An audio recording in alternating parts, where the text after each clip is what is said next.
All right, so let's talk about percentages. What we got here is a heart that's made out of Skittles, and if you needed to find out the green, you would want to know. That's great. You would want to know the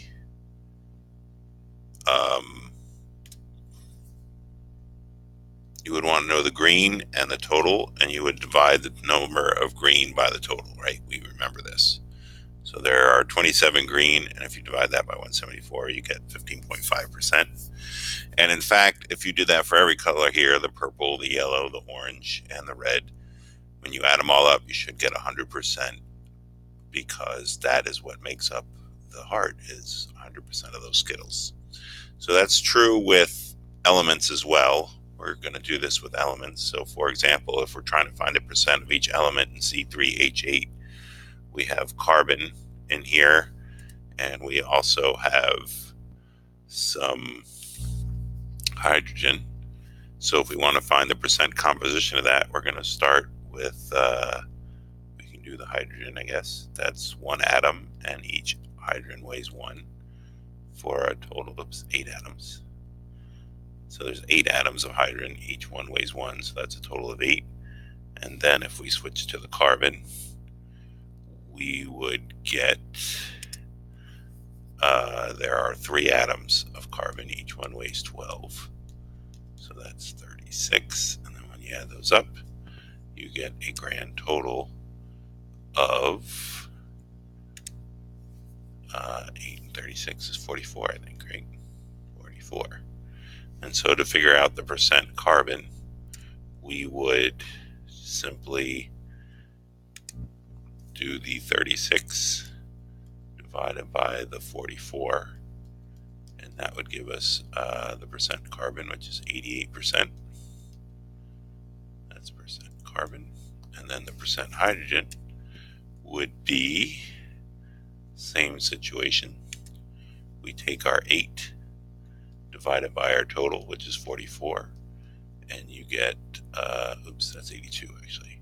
This is 18%, if I recall. I got a calculator here. Let's figure this out.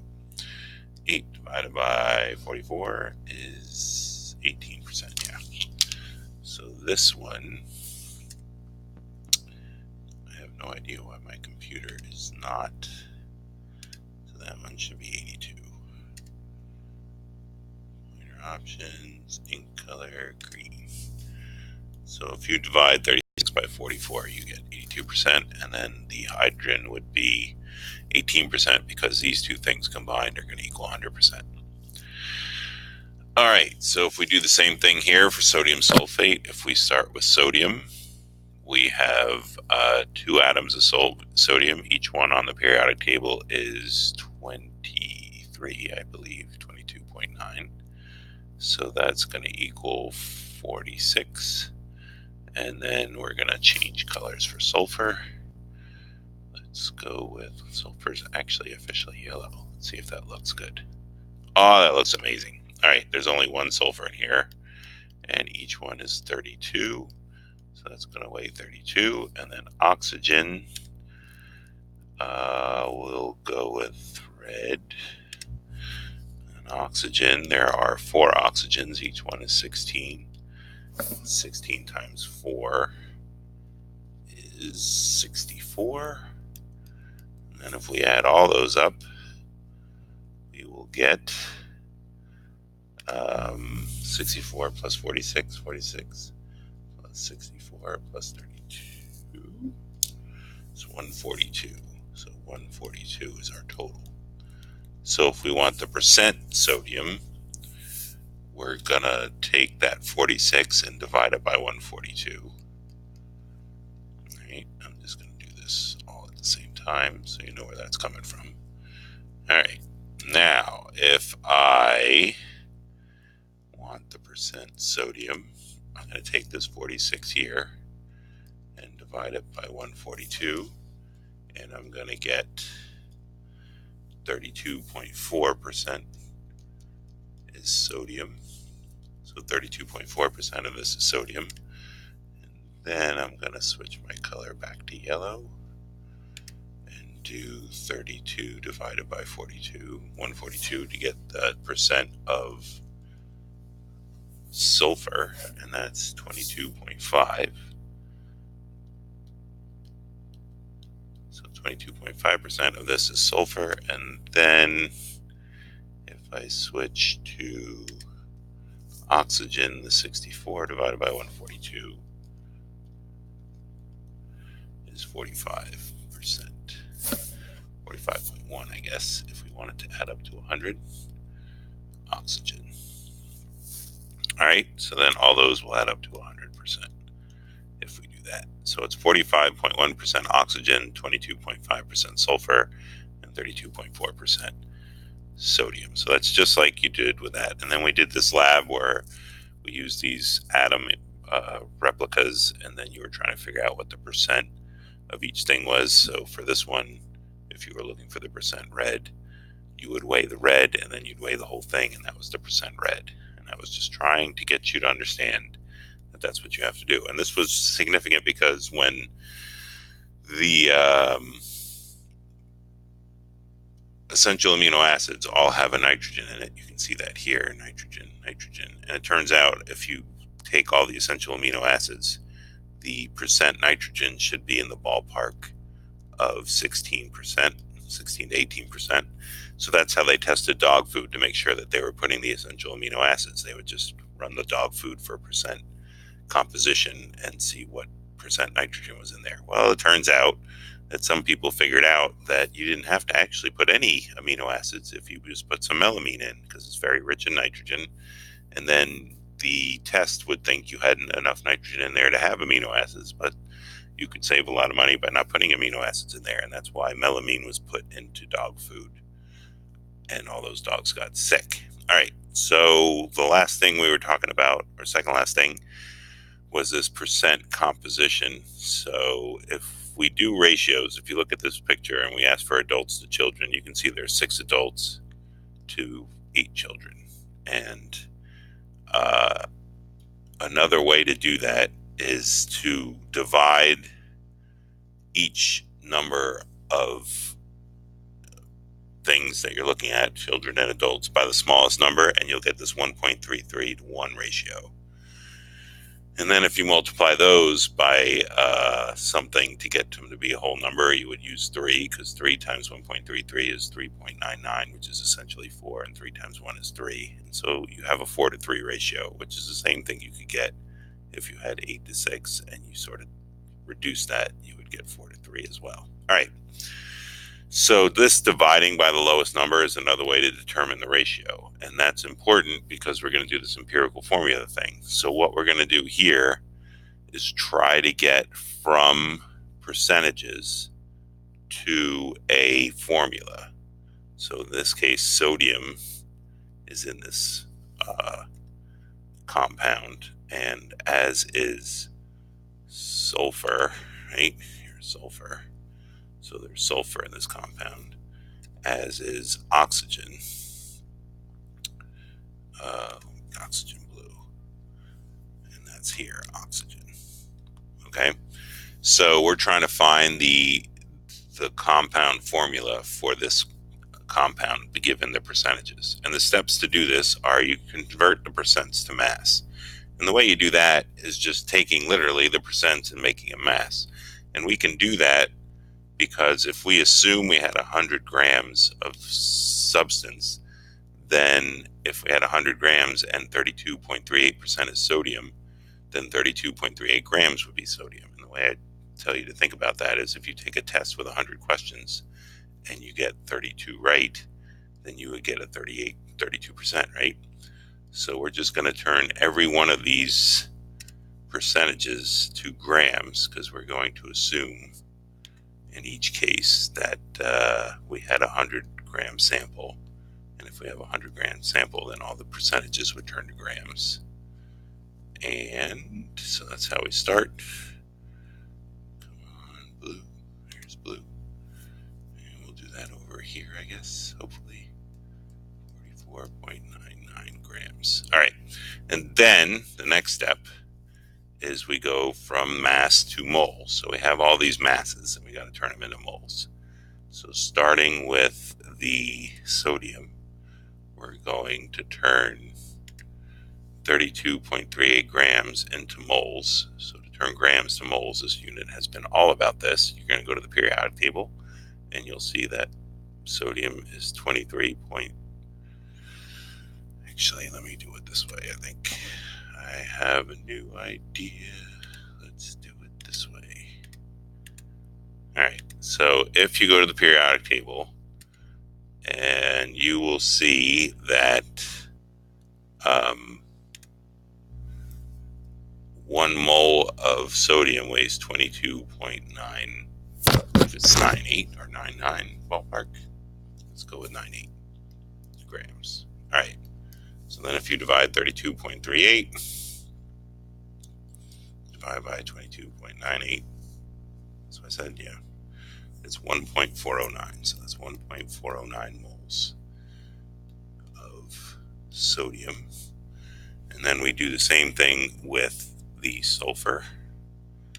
So our 22.65 grams of sulfur, 32.06, I believe, grams of sulfur in 1 mole. That's from the periodic table. So 22.65 divided by 32.06 is 0.706 moles of sulfur. And then we're going to do the same thing with oxygen. It's occurring to me yellow was an awful choice, but you know, what are you going to do? All right. Oxygen is the last one, so that's 16 grams in 1 mole, and that'll give us, so 44.99 divided by 16, 2.81 moles of oxygen. All right. So then the next step is divide by the smallest number. So of these moles, 14.09, 0.706, and 2.81, the sulfur is the smallest. So we're going to divide everything by that. How am I going to do this? Let's go with, I guess, I'm going to change to black. So this is the smallest.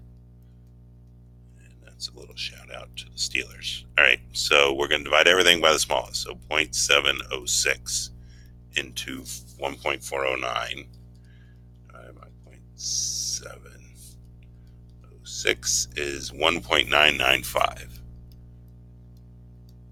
All right, and then 0.706 divided by 0.706 equals 1, and 0.281 divided by 0.706 equal to, for the oxygen, 2.81 divided by 0.706 is 3.98. All right, so now these numbers are the subscripts. So for sodium, the 1.995 is what goes down here. So we're going to call that 2. So it's Na2. And then the 1 here from the sulfur, we're going to call that 1. So the sulfur has a 1 on it. And then the oxygen, 3.98, we're going to call the 3.98. Essentially, we're going to round that up to 4. So the formula for this compound is Na2SO4. And so what we've made is sodium sulfate, or what we found based on that percentage. All right. Here's another one. So we have, in this case, 57.14% carbon. So we're going to call that 57.14 grams. And we're going to turn the nitrogen into grams as well. So 9.52 grams of nitrogen. So we're taking that percentage and just turning it to grams. And then we're going to take the oxygen, which is 27.18%, into 27.18 grams of oxygen. So that's the first step. The next step is to convert everything to moles. So oxygen is 16 grams in 1 mole. So 27.18 divided by 16 is 1.698. 0.699 even. Okay, so that's how many moles of oxygen we got.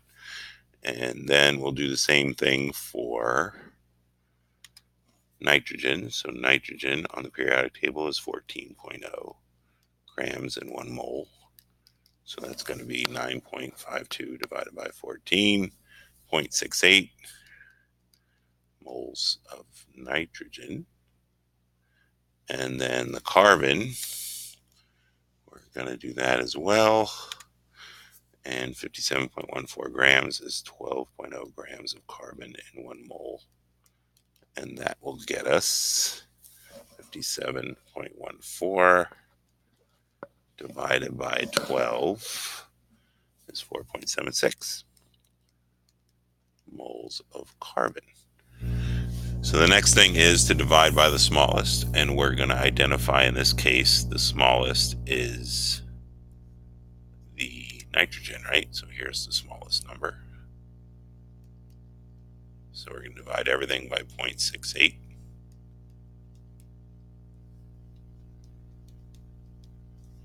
And that will always become 1 in that case. The carbon one will become 4.76 divided by 0.68 is 7. And the oxygen will be, if I get to purple, 1.699 divided by 0.68, 2.498, which is basically 2.5. So what this means is our formula is C. Hold on a second. I hate that this takes so long, but so it's C7 and then H, or N in this case, I guess. Yeah, where's the H? Is there no H in this? Oh, crap. I did all this without H. That's unfortunate. Okay, so it's C7, the N. I can still do this. Actually, I can do it pretty quick because hydrogen is pretty easy. So let's make hydrogen. Let's go with orange. All right, so hydrogen, I got to fit somewhere here. So using this one, 6.16. All right, 6.16% becomes 6.16 grams, and we're going to convert that to moles. So that's 1 gram in 1 mole of hydrogen, which gives me 6.16 moles. And then we're going to divide that by the lowest number, which is the 0.68. And that's going to give us, for hydrogen, let's go backwards. Does that stay orange? Yes, it does.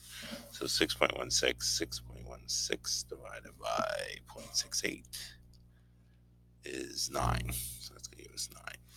So it's C7H9N1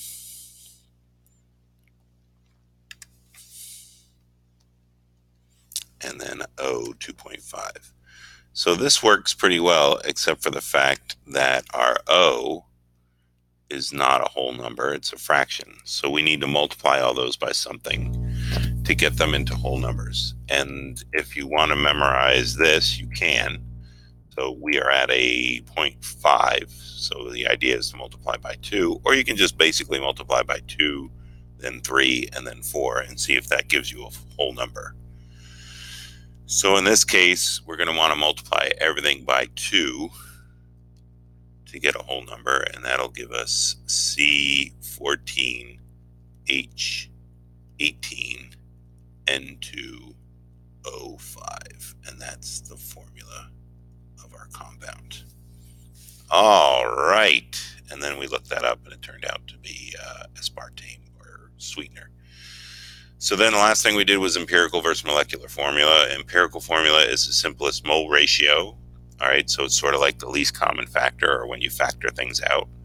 So for example, and this works really well with ionic compounds. It doesn't work great with molecules. which are covalent compounds. So CH2O is an empirical formula. You can't reduce that any further.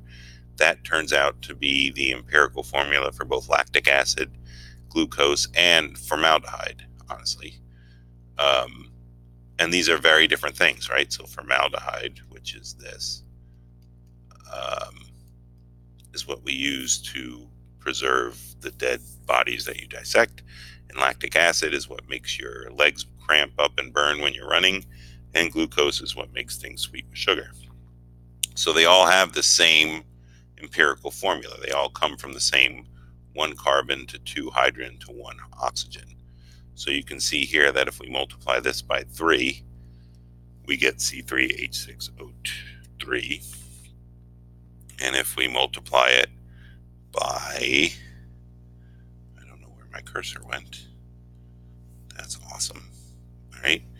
And if we multiply it by 6, we get C6H12O6. So what we multiply it by changes what we get as a molecule, and that molecule will act differently.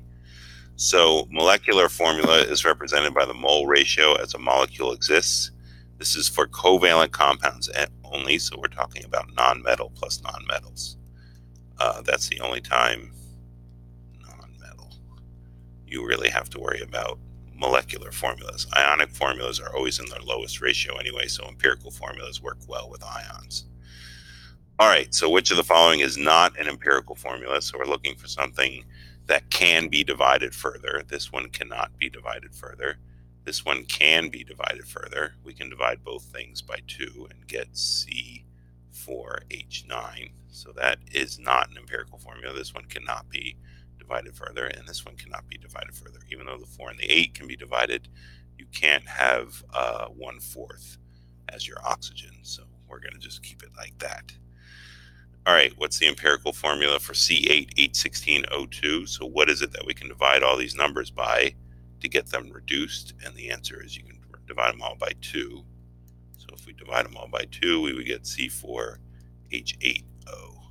So that's the empirical formula for that compound. The following these is both an empirical and molecular formula. So we're looking for something that can't be reduced further. This one can be reduced further. You can divide all those by 6. This can be reduced further. You can divide those by 2. And this can be reduced further. You can divide each of those by 2. But this one cannot. CH2O is as low as it goes. So that is the empirical formula. That can also be a molecular formula because it has all nonmetals. The following molecular formulas does not share the same empirical formula as the others. So in each of these cases, we want to know what is the empirical formula for this. And that 4, 8, and 4 can all be divided by 2, so that's CH2O. 2, 4, and 2 can all be divided by 2, so that's CH2O. 5, 10, and 5 can all be divided by 5 to give you CH2O. But the 6, 16, 6 can only be divided by 2 to give you C3H8O3. And that is not the same as these. So these all have the same empirical formula. This one is different. All right, so finding the molecular formula, you would have to be given a molecular mass. That has to be given to you. You can't figure that out. And then you're going to find the mass of the empirical formula, which will also be given, and then you're going to divide the 2. So here's our empirical formula. Here's our molecular mass. So we're going to take our C, our H, and O and figure out how much that weighs, the CH2O. So the carbon, there is 1 carbon, each one weighs 12, so that's 12. And there are 2 hydrogens, each one weighs 1, so that's 2. And there are 1 oxygen, each one weighs 16, that's 16. And we're going to add all these up, and we're going to get, I believe that's 30. And so we're going to divide the molecular formula. I would have learned that my thing's gone. So this here, just red things. All right, so the 100 grams, we're going to divide by this 30, and we're going to get a multiplier, which is 6. And what that means is we're going to multiply our CH2O by 6, and we're going to get C6H12O6 as our molecular formula. So this is the way to find that multiplier. You basically get the weight of this and divide it into the weight that is given. All right. Here is not another one, and there's not another one. All right. That's all I'm going to talk about. Heard all that. And I know it's not funny yet, but hopefully soon I will have a sense of humor again. So thanks, kids.